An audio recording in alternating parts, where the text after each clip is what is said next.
Let me ask you something very important. If violence happens behind closed doors, does it make it less real? Many people believe intimate partner violence is a private matter. But here is the truth. It is one of the most widespread and underreported forms of violence in the world.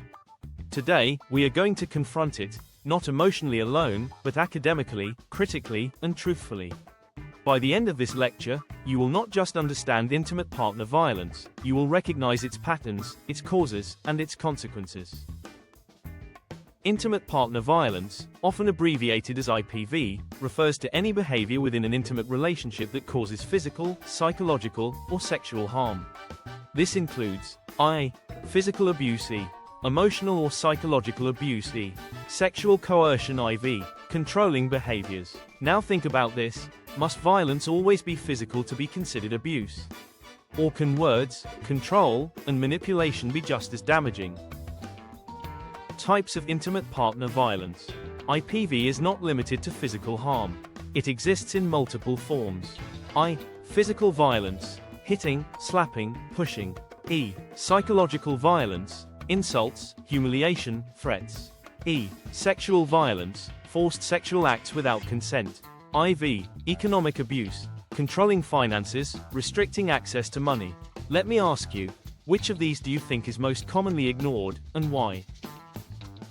Characteristics of IPV. Intimate partner violence often follows patterns. It is not always constant. It can be cyclical.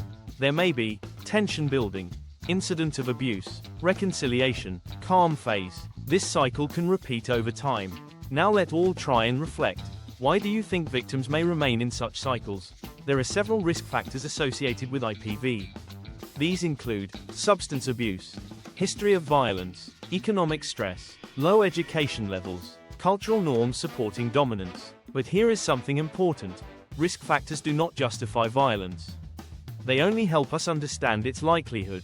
Now let's consider, can someone with none of these risk factors still be abusive? Society plays a major role in shaping attitudes toward IPV. In some cultures, male dominance is normalized. Violence is minimized or justified. Victims are blamed. This creates silence. Now think carefully. How does society influence whether a victim speaks up or stays silent? Power and control dynamics. At the core of IPV is power and control. Abusers often isolate victims, monitor their activities, control communication, limit independence. This is not always obvious at first. Let me ask you, can control exist without physical violence? Impact on victims, physical and mental. The effects of IPV are severe and long-lasting. Physical effects, injuries, chronic health problems, psychological effects, anxiety, depression, trauma. Now consider this. Which do you think lasts longer, physical wounds or psychological ones? Impact on children and family. Children exposed to IPV are also affected. They may experience I. Emotional distress E. Behavioral issues E. Academic challenges. They may also normalize violence. Now reflect, what happens when a child grows up believing violence is normal? Many victims do not report IPV. Why? Fear of retaliation, financial dependence, social stigma, lack of support. Now ask yourself, if you were in such a situation, what would make it difficult to speak out? Governments and institutions have a role to play. This includes laws protecting victims, law enforcement intervention, support services. However, enforcement can be inconsistent. Now consider, is having laws enough, or is implementation more important? Prevention requires a multi-level approach, education and awareness, community engagement, policy enforcement, empowerment programs. Prevention is not just reactive, it must be proactive. Let me ask you, which of these strategies do you think is most effective? Support systems are essential. These include I. Counseling services E. Shelters E. Legal aid IV. Community support. Support can determine whether a victim escapes or remains. Now reflect, what kind of support would make the biggest difference? Education plays a powerful role in prevention.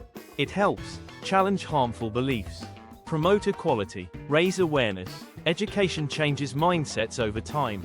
Now consider, can education alone eliminate IPV? Individual responsibility. Each person has a role to play. This includes recognizing signs, Supporting victims. Challenging harmful norms. Silence can contribute to the problem. Now try asking yourself, if you witness abuse, what would you do? Intimate partner violence is not just a personal issue. It is a societal issue. It affects individuals, families, and entire communities. Now you understand its forms, its causes, and its consequences. But knowledge alone is not enough. The real question is, what will you do with what you now know? Because awareness is the first step, but action is what creates change.